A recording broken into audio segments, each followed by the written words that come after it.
lady from North Carolina, Deborah Ross. Okay.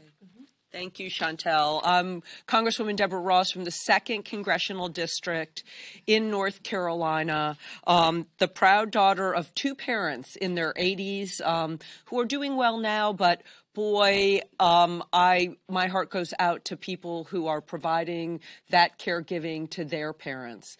And I have 6 nieces and nephews under the age of 30. And when I go to work every day, it's my job to take care of their future. When Donald Trump was a candidate for president, he talked about lowering prices over and over and over again. And now that he's actually in office, Trump is doing anything. He is doing nothing to cut costs for American families. In fact, he's doing the opposite. He even admitted that his tariff plan would cause some pain. He's right about the pain, but he's wrong about how much. Trump was forced to back down, and he's been backing down a lot lately because we've kept the pressure on. He backed down at the last minute with Canada and Mexico, but the fight is far from over. Trump's war on our closest trading partners threatens to raise the cost of household basics for every American family. Trump cares about his bank account, not yours. He's focused on his family grievances, but not your family's grocery bills.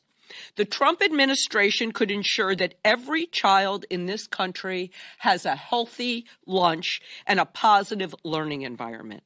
Instead, they're working to illegally shutter the Department of Education.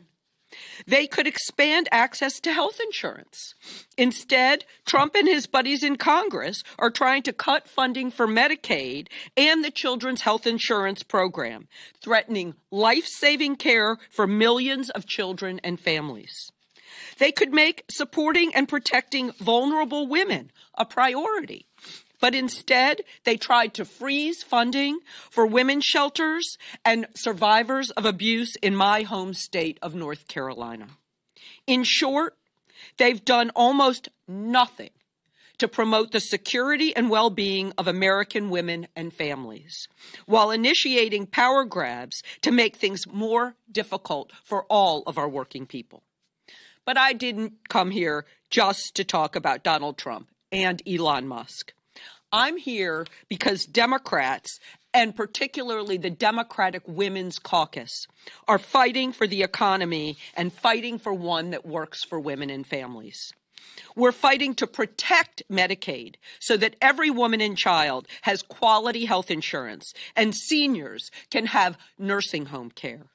We're pushing to increase our investments in quality, affordable child care so that every child has a chance to succeed.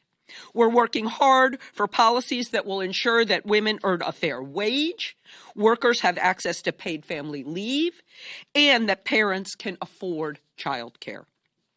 We're willing to work with anyone, especially our Republican female counterparts, to improve the lives of women in America.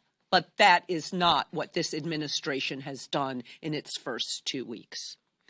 Thank you again to Chair Leisure Fernandez for your leadership. We're carrying the torch for you today. And I want to make one thing clear as I close. To the women across America, we are understandably anxious, all of us. We don't know what the future holds. But the House Democratic Women's Caucus will not abandon you.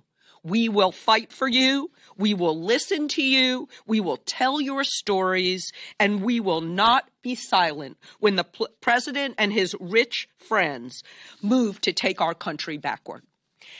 Now I am thrilled to introduce our whip, Nikema Williams from the great state of Georgia.